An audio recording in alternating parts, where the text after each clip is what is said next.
Tay! Gusto kong malaman kay nanay kung bakit palagi niya na ako pinag-iinitan. Bata pa lang ako, ganyan na yung pakikitungo niya sa akin.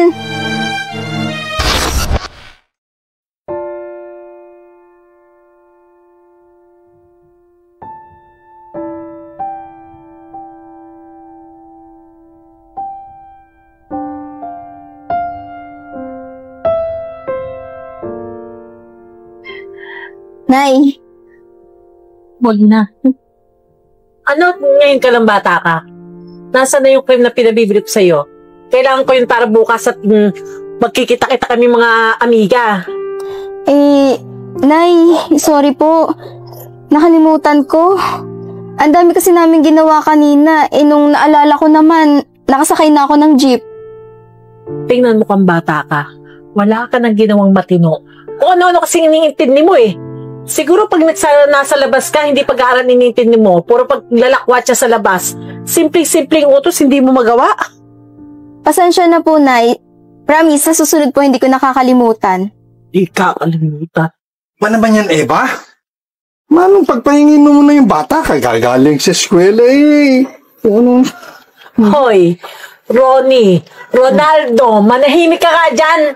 Hindi mo alam kung saan nagpupunta yung batang yan. Baka naman kung sino-sino pang kasama niyan, kaya hindi magawa ang pinauutos ko. Hindi naman po ganun. Hindi naman ito ganun eh. Pasensya mo na yung nanay mo. Ganyan talaga pagka nagkakaedad. Okay lang po. Kasalanan ko rin naman po. Anong pasensya na? Hindi ko yan, ha? Anong nagkakaedad? Tumigil ka dyan. Kayong dalawa, mag-ayos-ayos kayo dyan, ha? Ikaw, pumunta ka naman sa loob. Magbihis ka. Tapos ikaw magluto. Ako'y tinatamad at nakakawalang gana ka. Diyan nga kayo. Ako na magluluto. Tutulungan ko na po kayo, Tay. Total, wala naman po akong pasok bukas. Makakapag-aral pa po. Tara po. Magagalit ka si Mama.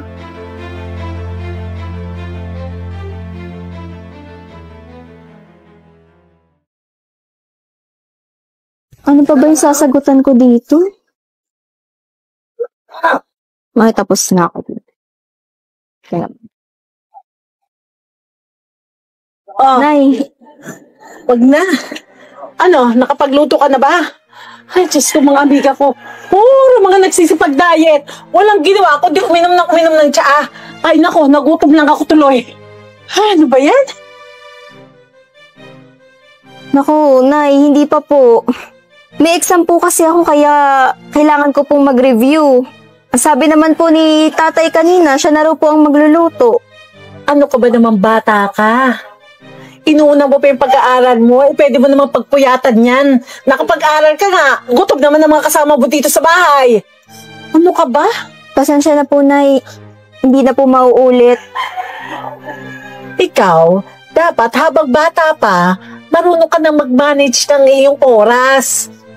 Para yung mga responsibilidad mo dito sa bahay, nagagawa mo. Di yung puro pag-aaral ang nalalaman mo. Mga gawain dito sa bahay. Pinababayaan mo na lang. Ay, naku. Nakakainit ka ng ulo, ha? Uy! Eba! Diyos ko! Natutulog ako. Bunganga mo na naman ang narinig ko. Pinagdidiskitahan mo yung bata. Kita mo nag-aaral. Kaya namimihasa yung anak mo eh. Lagi mo kinakampihan. Hay, nako! Diyan na nga kayo. Nakakaigit kayo ng ulo. Parang nag-aaral yung bata. Sige. Anak, ituloy mo na yung pag-aaral mo. Ako na ang bahalang magluto. Baka mamaya, magutom ang dragon. Naku po, lalo tayong namatay. Yung dragon, di ba yung lumalabas yung apoy? Huwag na natin intayin yun. Magluto. Ano dragon pinagsasasabi mo dyan? Gusto mo, dag-anan kita nang bakit mo hinahanap yung dragon? Magluluto na nga, magluluto na. Sige, salamat, Tay. Oo, sige. Ay, bakit kaya palagi na lang mainit ang ulo sa akin ni Nanay? Bata pa lang ako, gano'n na yung pakikitungo niya sa akin. Wala naman akong ginagawang masama sa kanya. Sige, gawin ko na nga muna to.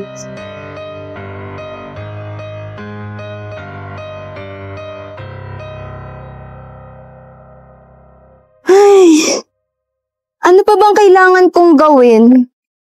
Ang exams tapos na. Ay, bali, field study at portfolio na lang pala ang kulang. Tsaka yung case study, malapit na yung submission. Ay, nako. Anong uunahin ko? Hala? Si nanay nag-text na naman at may pampinabibili. Kung kailan malapit na ako sa kanto, hindi na ako makakabalik. Gagabihin ako, traffic pa naman sa bayan pagka gantong oras na. Anong gagawin ko? Bahala na nga, magpapaliwanag na lang ako mamaya.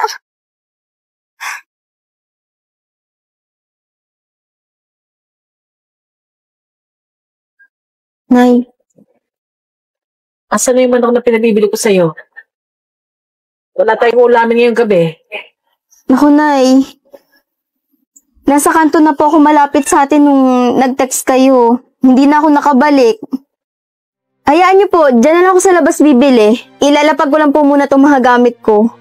Medyo traffic din po, tsaka pagod ako sa school, pero ilalapag ko po muna, Nay. Yan ka na naman bata ka eh. Kung ano-ano kasi inaatupag mo eh. Diyan ka pa sa labasan bibili, mas mahal dyan kaysa sa palengke.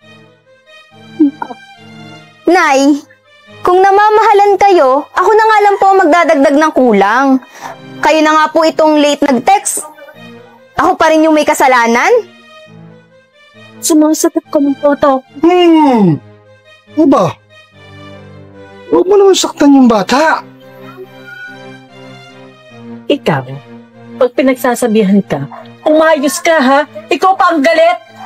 Nawawala ka na ng modo ah. Para saan pa pinag-aaral ka namin ng iyong ama para sagot ka ng ganyan, di ka sumunod sa amin? Eba, hindi mo kailangan saktan ng bata. Tumigil ka, Ronaldo, ha? Pinagsasabihan ko lang yung anak mo para tumino. Tama na, Nay! Pagod na ako! Palagi niyo na lang ako pinag-iinitan! Simula bata ako, ganyan na yung pakikitungo niyo sa akin! Ano ba nagawa kong masama sa inyo, Nay? Pinagbubutihan ko naman ah! Ginagawa ko at sinusunod ko yung mga utos mo! Para maging proud ka sa akin! Pero ano pinapakita mo? Bakit ka ganyan sa akin, Nay? Napaka-OA mo naman! Pinagsasabihan ka lang! Ikaw ba ang galit? Tama na, Eba, tama na. Hindi, Tay! Gusto kong malaman kay Nanay kung bakit palagi niya na lang akong pinag-iinitan. Bata pa lang ako, ganyan na yung pakikitungo niya sa akin. Halos gawin ko na nga lahat ng utos niya eh. Pero hindi pa rin maging malambot yung puso niya sa akin. Ano pa po bang gusto niyong gawin? Para mahalin niyo rin ako pabalik, Nay! Bakit? Gusto mong malaman na totoo? Eba! Sasabihin ko sa'yo! Eba, baka kung saan pa mapunta ang usapan. Tama na! Tama na! Para malaman niyo kung anong totoo! Kung anong totoo! Diyan sa posisyon ng anak-anakan mo sa pamamahay na ito! Anak-anakan? Tay, ano ibig sabihin nun? Anak, palagi ko, panahon na para malaman mo ang totoo. Bettina, hindi ka namin totoong anak.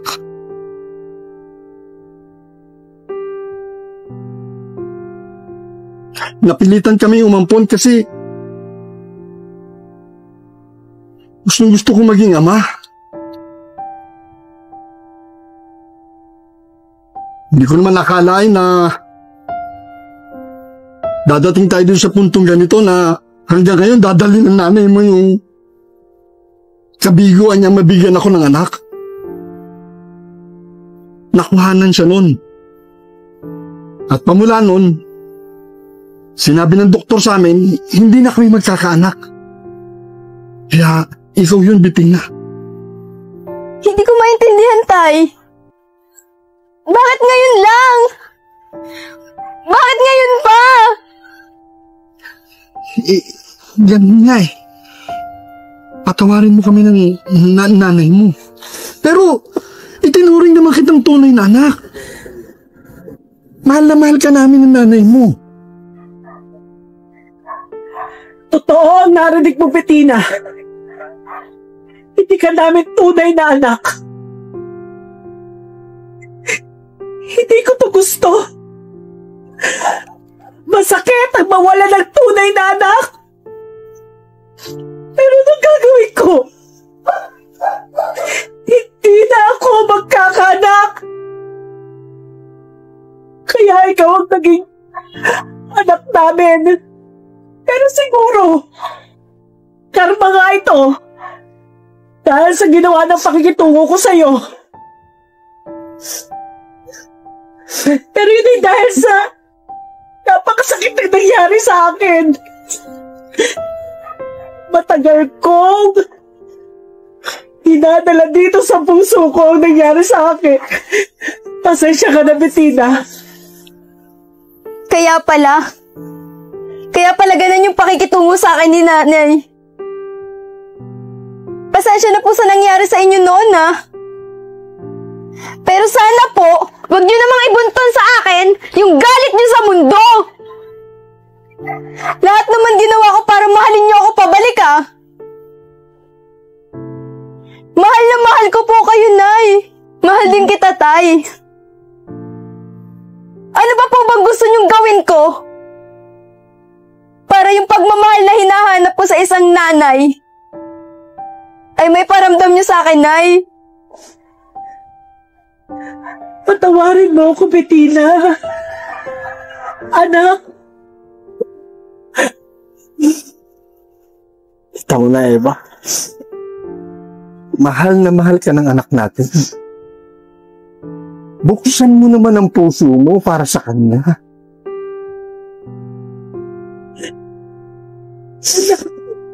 Anak, patawarin mo ako. Pwede ko po ba kayong mayakap? Nay? Tay?